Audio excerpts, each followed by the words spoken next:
Okay, good. We're ready, and you're rolling. Demo reel number 2. Great, let's play it.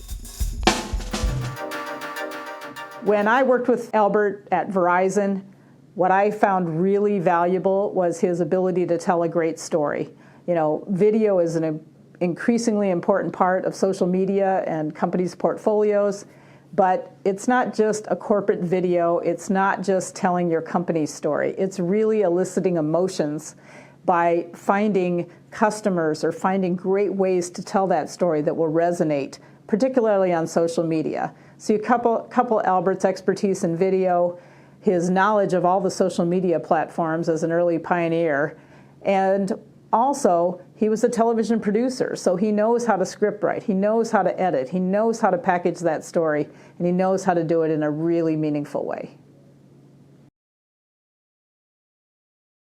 This story started in the summer of 2014 about a farm family, Dave, Sarah, and their 3 children, using technology in their fields growing corn and beans. Just before our interview, it all changed. The family received news that Dave had acute leukemia.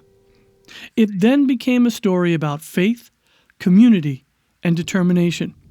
Technology at this point slipped into the background, but always there, helping deal with the daily challenges the next year would bring. We honor the family's request to use only their first names. The white blood cell count was extremely high, and then they said they suspected that it was leukemia. So then they transported him over to Mayo in Rochester, and then they actually began chemo that night.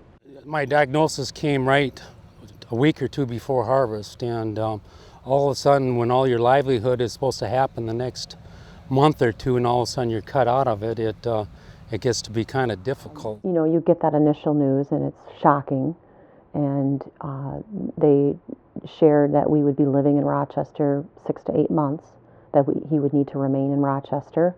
That's shocking. You know, it's the start of harvest. We had to figure out how to get through harvest. Then the goal would be to move forward with a transplant, a bone marrow transplant, and, you know, locating a donor. Whether that be a sibling or a non-related donor, that would all be determined. And then the ultimate goal would be a cure. And the statistics were shared, and from the very beginning, we decided that statistics wasn't the path we were going to follow. You know, our faith is where we would put our hope, and not in a number, in the statistic.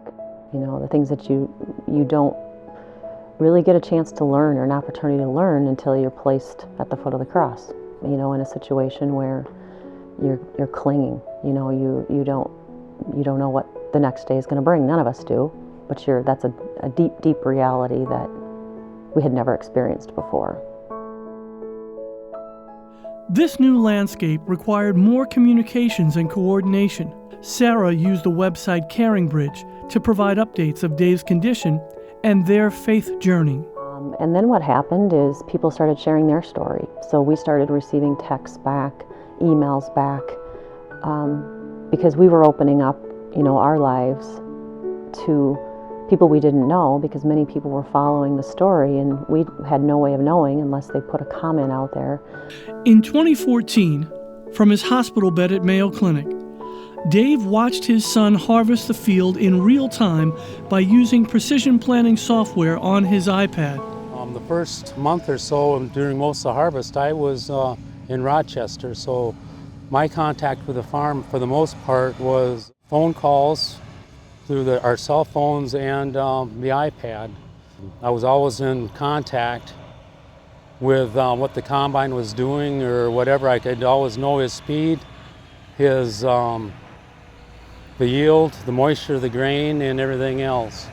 It gave me a lot of ease that I could lay in the hospital and look at the technology and look at the iPad to see what actually was going on at the farm. He's a pretty active guy, or doesn't like to sit still for too long, so him being able to watch that and keep his mind occupied, it was definitely really nice. Or gave him something to do. This fall, Dave was back in the field for harvest, his son Lucas still doing the bulk of the work.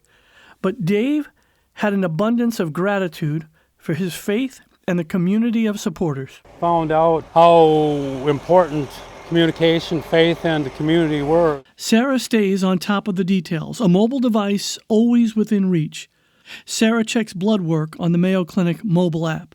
Like today, I just had blood work done in Mankato, and we know the results already. They look good. This story of faith and determination is shared, like many others, to give comfort and inspiration to families newly confronted with seemingly insurmountable medical challenges. So if you asked if your attitude changed, you become more accepting of what could be and what is.